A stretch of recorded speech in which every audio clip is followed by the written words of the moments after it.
morning to you. My name is Dayle and this is DaylesAddiction. This is another one of my Dayle downloads, and it will be of no surprise to you based on the thumbnail, but also, the topic of the moment is Louis Vuitton discontinuing the NEVERFULL.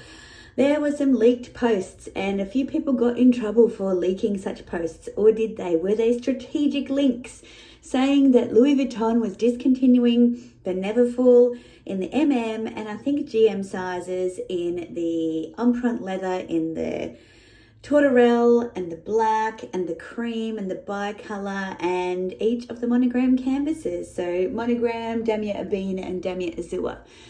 Now, I put a post on my Instagram saying, what do you think this means for Louis Vuitton? Because Louis Vuitton have not spoken on this matter.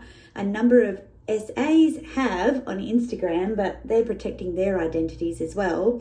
And I get that.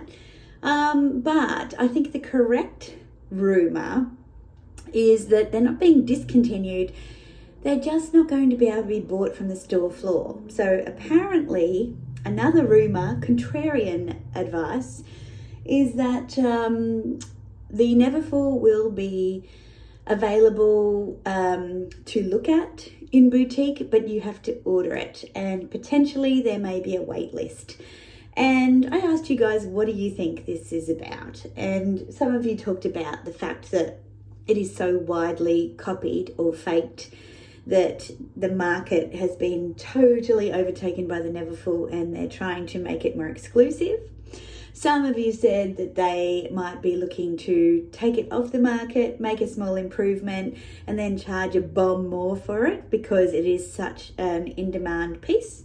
I have two NEVERFULLs. I have the GM in monogram and I have the World Tour, which is monogram and black coated or treated leather. Love both of them, have used both of them to death. Would hate to think that people will no longer be able to purchase them. I do think though that I would always buy a GM personally on the pre-loved market because I want it ready to go. If I'm buying a GM, it's for travel purposes and I want that thing broken in by someone else. And that's exactly what I did. So it'll be interesting to see if the pre-loved market spikes now, but also if the fake market spikes, because if you can't go and buy one from the boutique, what are your options?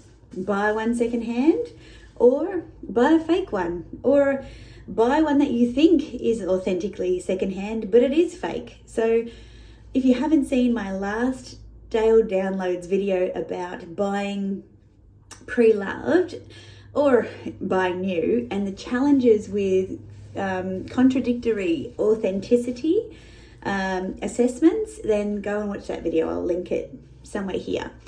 But I think that personally, if Louis Vuitton know that they've got a great product that everyone wants, why wouldn't you make it a little bit harder to get hold of so that you bring people into the store to look at other things that you have on offer?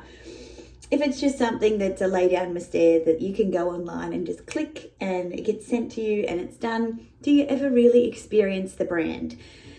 So what do you think? I think that there's, some good opportunity from a marketing perspective, but I also think that potentially it's going to upset a few people, but we in the luxury community are quite fickle and we tend to get over this stuff. So we will have a whinge now and then we will move on to something else, and that's just how it goes. Some people won't even care. A lot of people commenting on this subject don't even have a NEVERFULL, but it's news, right? So it makes content. For me, I would always recommend it. As I said, I have two. I think that they're a great bag. They're not an entry-level bag. They're a bag that you buy if you have a need for a tote. So if you need a tote, consider the NEVERFULL. It's a really great option. And obviously you have some different options in terms of the materials that it is made from. We know that Louis Vuitton, had a similar situation with the toiletries bags, that a lot of people were buying the toiletries bags. Now, we don't know if they stopped producing the toiletries bags because they wanted to cash in, or if they didn't like people converting them into handbags, or if they just wanted to give it a bit of a freshen up.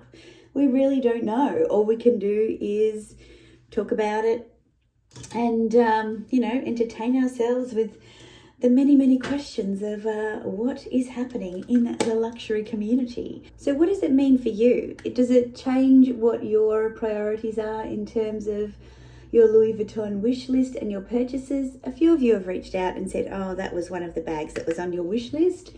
The rumour also suggests that you will be able to purchase limited edition and, capsule collection Neverfulls from the boutique. They will be in stock, but anything that's kind of from the classic range won't be.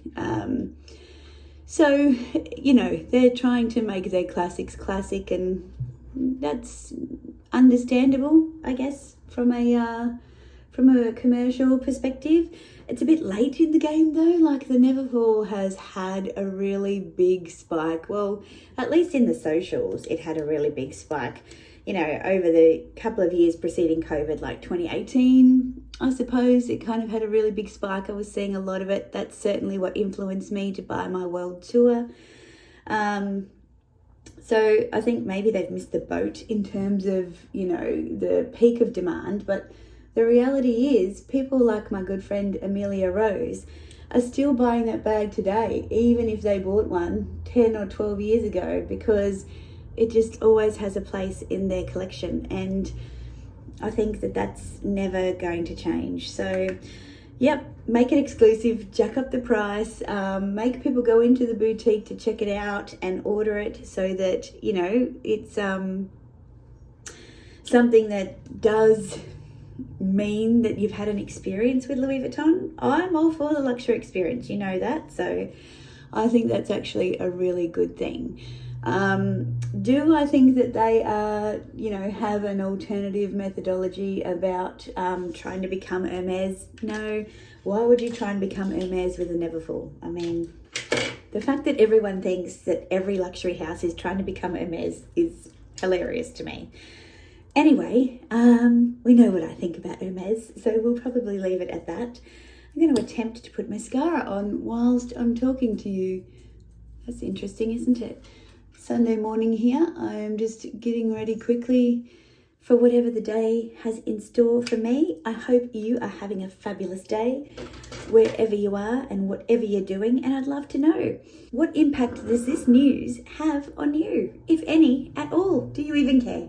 Let me know in the comment section down below. It's always been great talking to you. As I said, if you have any topics for Dayle downloads, short 10-minute opinion videos on current issues and topics, let me know. Drop them in the comment section down below. I'd love to hear from you. Until my next video, long format on Wednesday and Sunday, I'll catch you around. Ciao.